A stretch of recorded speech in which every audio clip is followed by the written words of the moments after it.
That's what we like to see. Here's some of Mr. Miller's collection.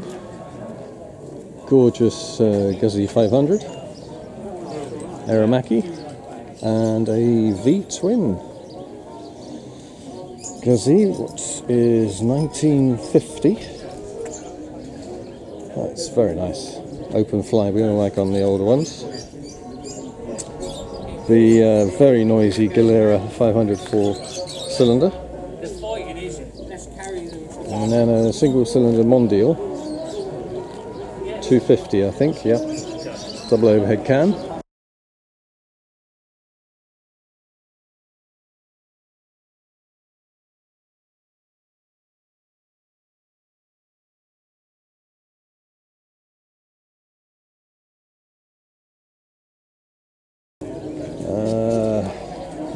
It's a very square barrel on that, don't recognise that.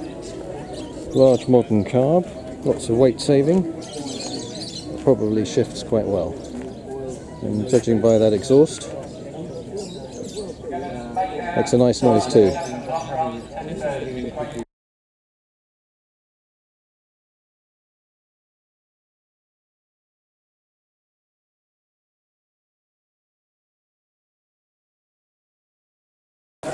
A nice 250 or possibly 350 single.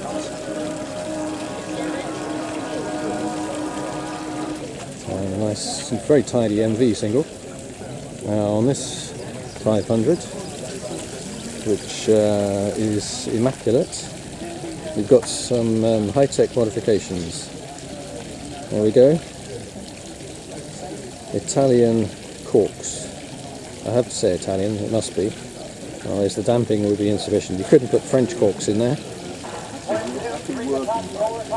That is lovely. Interesting machine. It's a Panther engine, whether that's a 600, may well be. Built up, I gather, as a version of the one behind. The classic, the 750. It's not an SS. And interesting, you've got black casings. I don't know if the black casings are original or not. Forks certainly look original. Okay, got a couple of seconds to guess what this is. Horizontal twin. There we go. It's a Rooney.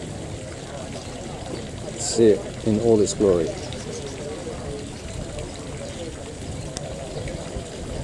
Okay, recent addition to the courtyard. Classic 900.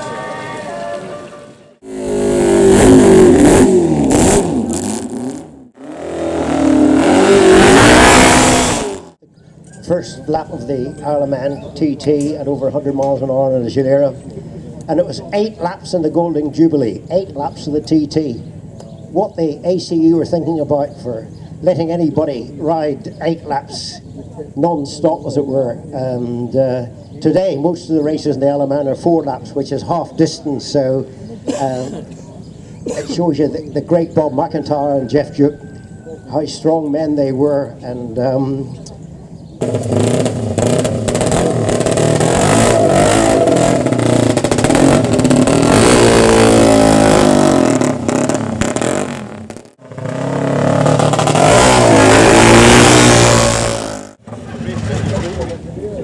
Got one of them.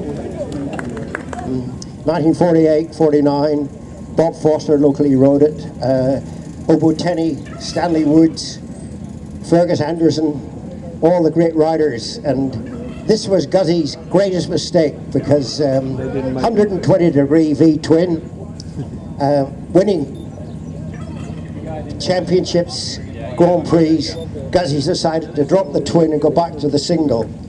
And a few years later, along comes Ducati. What do? Copy that engine, 120 degree V-twin, and they only sold about 10 million.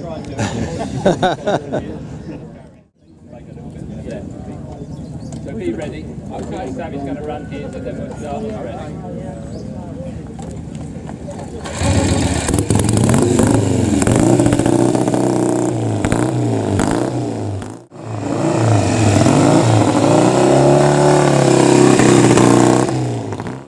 It was an interesting, also going back to Stanley Woods, I had the great privilege of meeting all the riders, and I said to Stanley Woods, who used to do a bit of trials riding too, when he retired from road racing, I said, when you were riding the bicycle in Woodagootsey, what sort of training did you do? He said, Sam, he said, if you were doing 200 miles every weekend, you didn't need to train through the week, you had to recover. So all their training was riding, and Stanley nearly won the TT on this Obo Tenny also, and Bob Foster was leading the TT until one of the carburetors dropped off, which didn't help the performance very much. Anyway, what's the next bike, John? No idea, that's very helpful.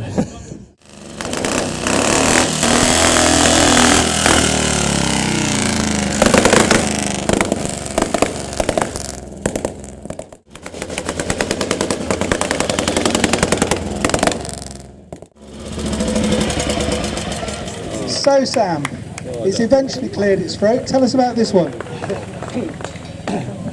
This is the Gondoino. In Italian that means long-legged one.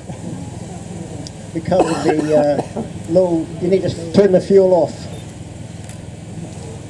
The taps at the back for these mechanics, you know. Northern Irish wit. As you see, it's cantilever type rear suspension at the back, girders and the forks in the front, and 500cc 4-speed gearbox, race by Obo Tenny, and don't rip that off whatever you do. Stanley Woods again raced him. Stanley Woods was very good manipulator, getting the best racing machines, and he was very popular with the Italian factory Guzzi, and he won many TTs on this type of bike. As you see, the oil is carried on top of the petrol tank.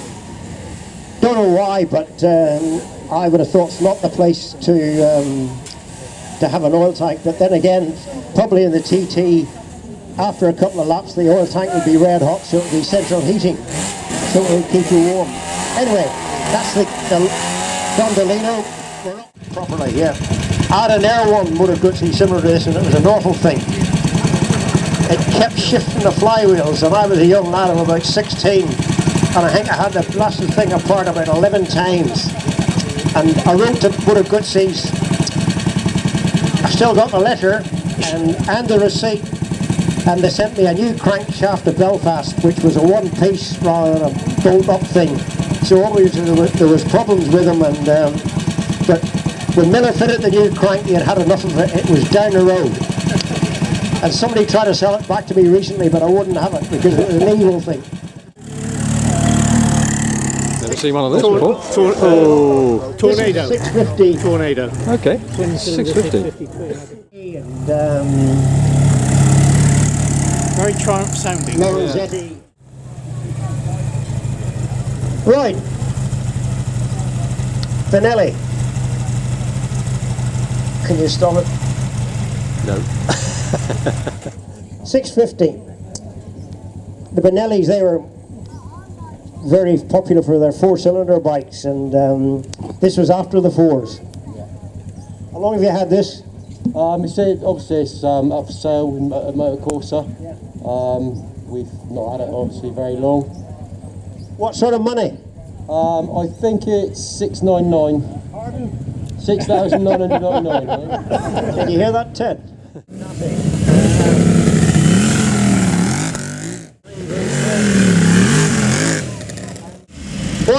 Wonderful.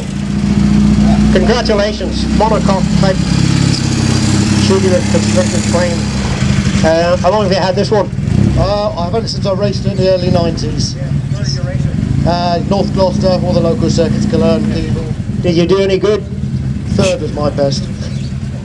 Was the bike not quick enough or the jockey not quick enough? The jockey. The jockey trouble.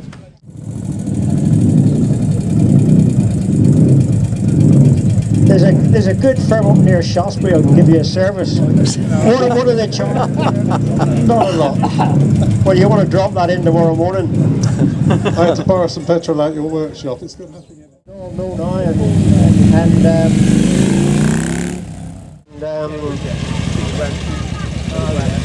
I think wonderful. Can you kill it? Right. Wonderful bike. I was just saying about Mike Hillwood when he made his comeback on the TT, and I think why he chose the Ducati was all the others were racing screaming two-strokes, and of course his history was with MVs, Nortons, AJs, and this was more akin to what he was used to, so it was a very wise decision rather than screaming Honda 4s and so forth. The front, stuff it quite Lovely exhaust note. These are quite expensive to come by. Right. These are hard to come by, aren't they? Getting round. Who's the bloke that rode one of these over the wall at the waterworks during the TT? Me. Thought you'd have known that, actually.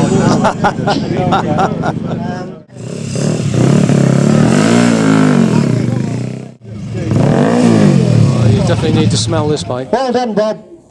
Great job. Thanks. Is this your old bike? Well, I've owned it for about 9 years. I bought it off of my great friend David Smith, who Dave Smith. Dave Smith. Who's, I call him Dave, not David. all right, Dave. He won the Classic Manx Grand Prix on this machine in 1989. Wonderful. Where's Dave? Come over here, Dave. Where are you? There's a painting of your beloved Aramaki to put on the wall. Very, very kind, and I'm almost speechless. Thank you all very much for those who are involved. Wonderful. Well, it's great to have so many Italian enthusiasts here today, and great to have you. So, knife in hand, cut the cake.